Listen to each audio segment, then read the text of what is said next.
What I want to look at is what the New Testament says about circumcision, because it's so confusing to a lot of people unless you come from the solid foundation of the rock of the Torah still stands. If people come out of, denominational Christianity and they've got this idea that maybe the law of God doesn't still stand, which is a preposterous thought in and of itself, but if they've got this, then when they read certain things in the New Testament, they misunderstand them. So what I want to do is do this so that anyone coming from that background understands completely what's being said.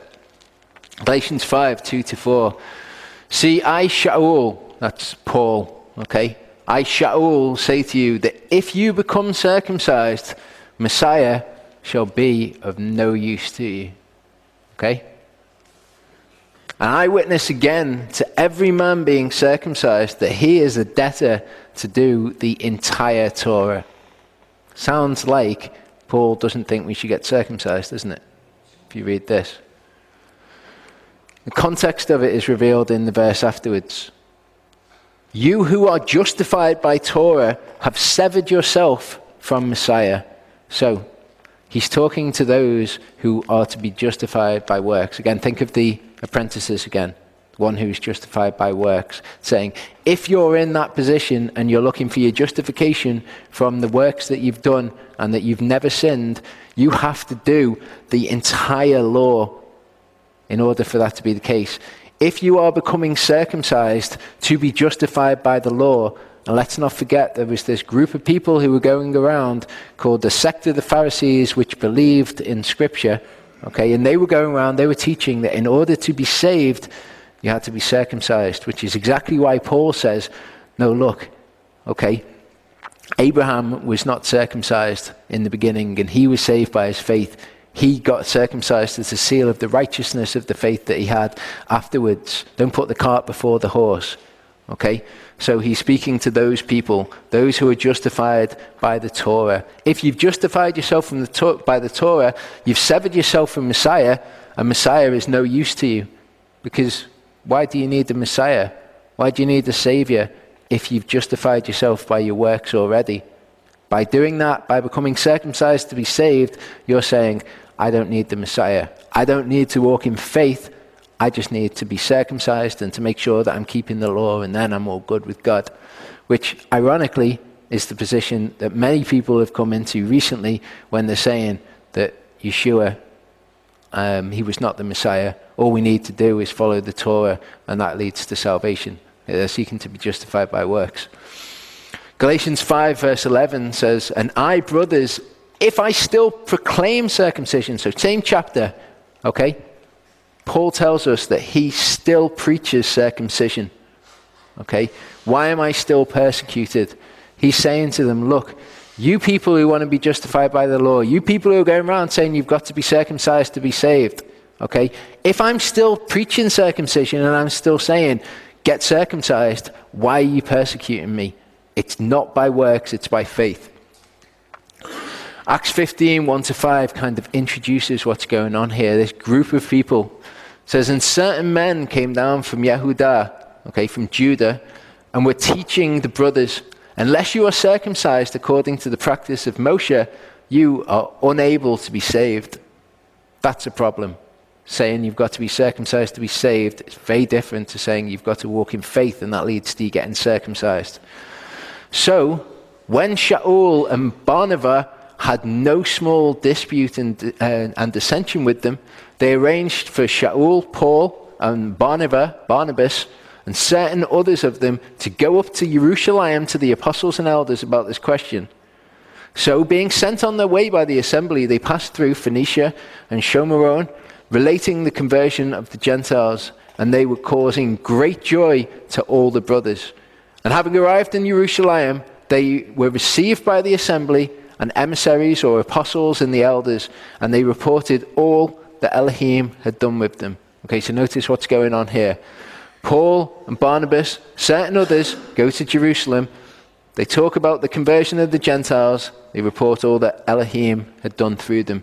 And some of the believers who belonged to the sect of the Pharisees rose up saying it is necessary to circumcise them and to command them to keep the Torah of Moshe. So, some of the believers, these were some of the brothers that they were going to, some of the believers in Mashiach. They belonged to the sect of the Pharisees, and this is what they were saying. This exact same narrative is related to us in Galatians 2. Then again, after 14 years, I again went up to Jerusalem with Barnabas, taking Titus along too. Okay, Paul, Barnabas, certain others went up to Jerusalem.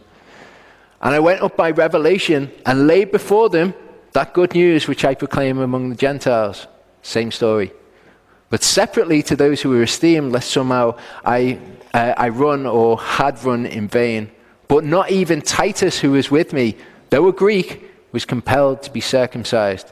What does this mean? We've just seen this narrative. We get more information about it from Acts 15. These people, these certain people, were saying that you have to be circumcised according to the law of Moshe. Okay, some of the believers saying it is necessary to circumcise them. Even Titus was not compelled to be circumcised. It doesn't mean Titus didn't think that he should get circumcised as part of his walk. What it means is that these people who come up with this lie that you have to be circumcised to be saved, not even Titus was compelled by them to be circumcised. But as for the false brothers, okay, those who believed of the sect of the Pharisees who taught you had to be circumcised to be saved, sneakily brought in, who sneaked in to spy out our freedom which we have in Messiah Yeshua in order to enslave us. To these we did not yield in subjection, not even for an hour, so that the truth of the good news remains in you. So people like to take these things out of context, not understand what was actually going on, say, look, even Titus wasn't circumcised. He wasn't compelled to be circumcised by these false brethren. That's the full story. Acts 15, 19 to 21 shows us the sentence of the Jerusalem Council, what they actually said when they went up with this question to them. This is Peter speaking. He says, therefore I judge that we should not trouble those from among the Gentiles who are turning to Elohim. Sorry, James speaking. But that we write to them to abstain from the defilements of idols and from whoring and from what is strangled and from blood. Okay, so these people, these Gentiles that you go into, you're bringing the good news to them. Don't make it difficult when they're turning to Elohim. Tell them these four things from the Torah. Okay, these are the four things that are most important to tell them. As long as they're doing that, it's all good. Because then, for from ancient generations, Moshe has in every city those proclaiming him, being read in the congregations every Sabbath. This was his reasoning. Tell them these four things, then they'll go to the congregations every Sabbath and they'll learn the rest of Moses. He wasn't saying the rest of Moses is not important. He's saying you're saved by faith. You come to the congregation every Sabbath. You hear the law of Moses being preached.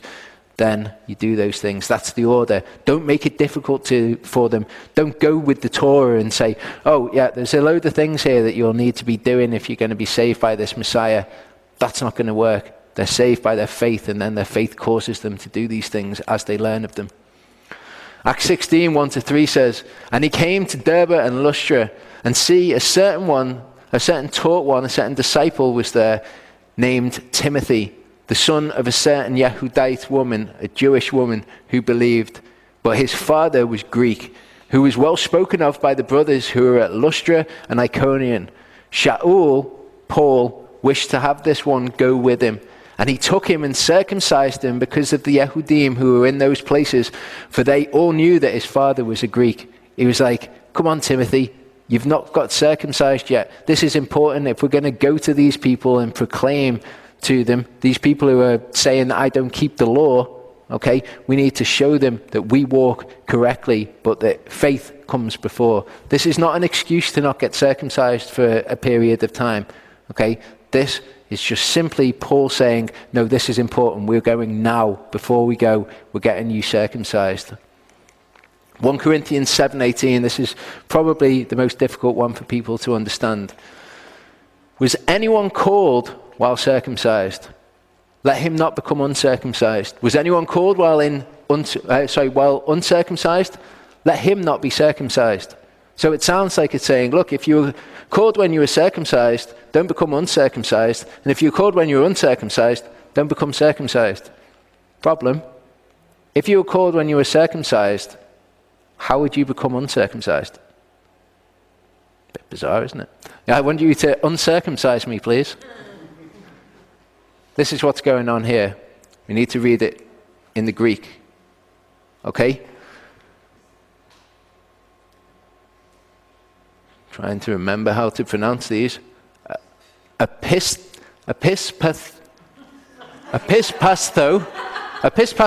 This is this word here. I'm learning Greek at the moment. Okay? Epispasto. That's the word for uncircumcised here. Whereas the word for uncircumcised here is acroboustia. Okay? Two different words. So it's not saying if you are called when you're circumcised, don't become epispasto.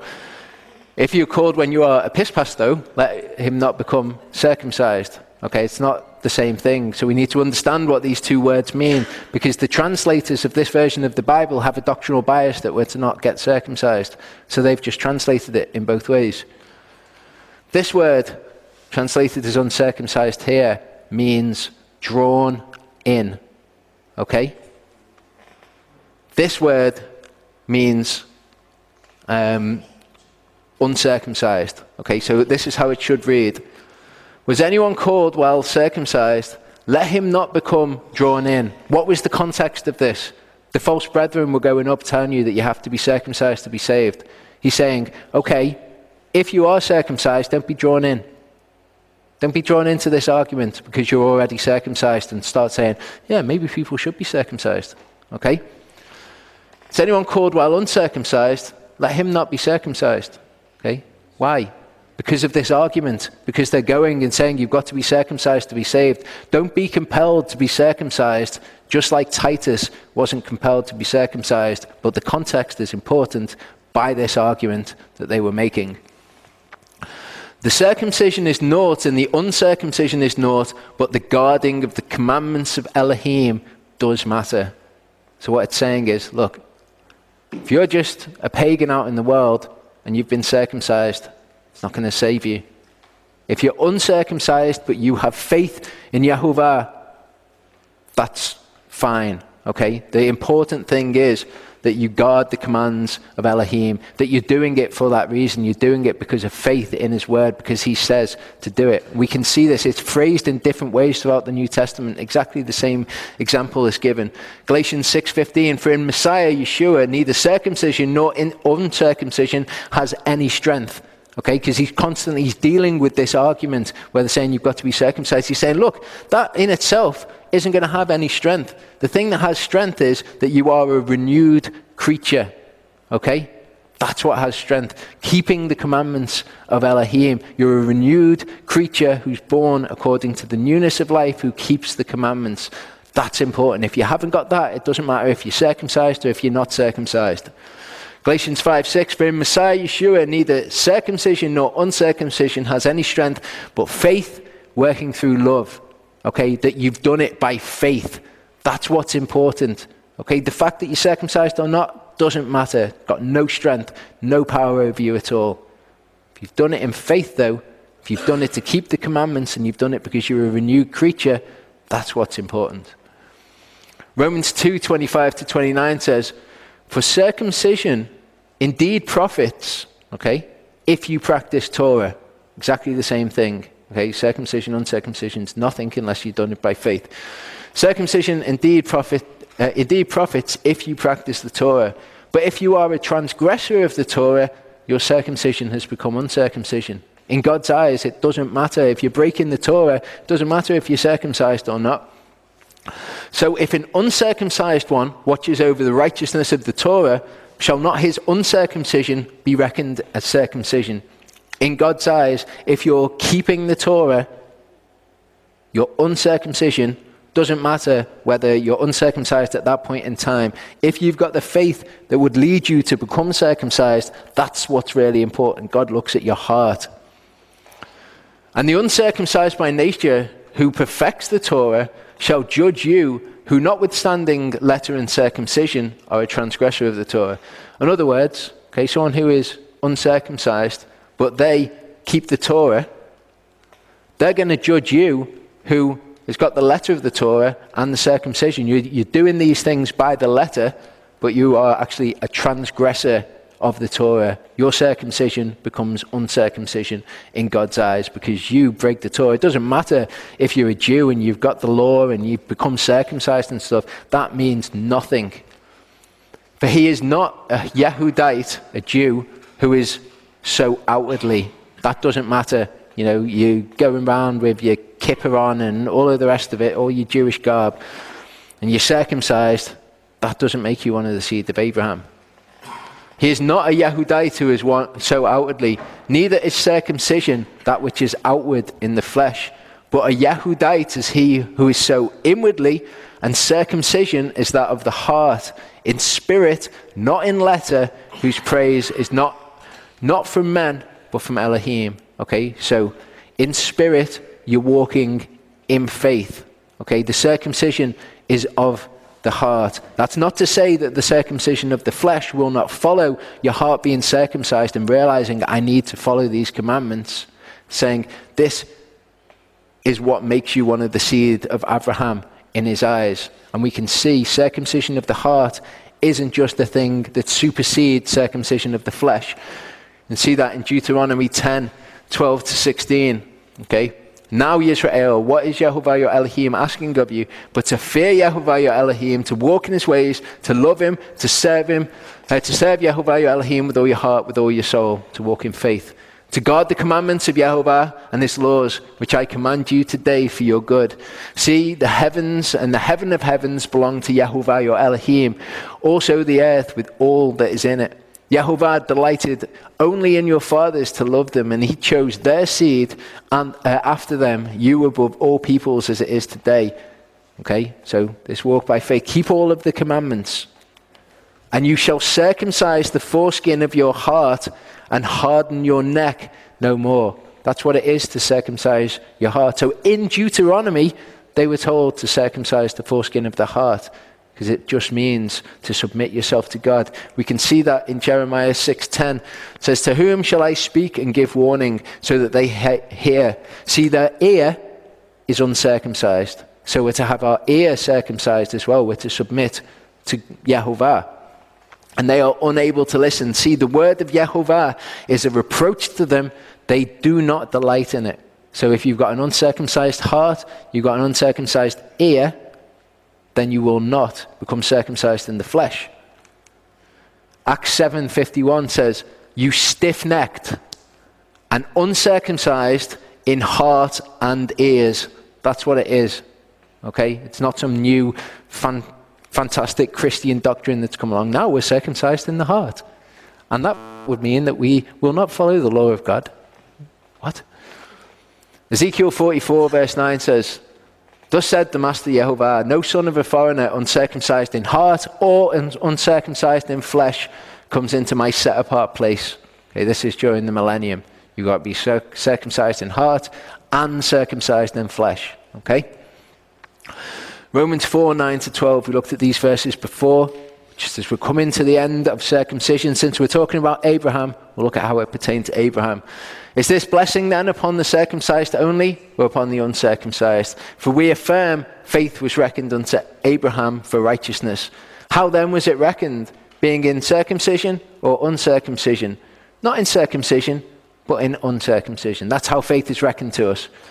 And he received the sign of circumcision, a seal of the righteousness of the faith while in uncircumcision, for him to be a father of all those believing through uncircumcision for righteousness to be reckoned to them also, and the father of circumcision to those who are not only of the circumcision, not only of the Jews. Okay, he's a father of circumcision to us. We look to him and say, what did Abraham do? Faith was accounted to him as righteousness.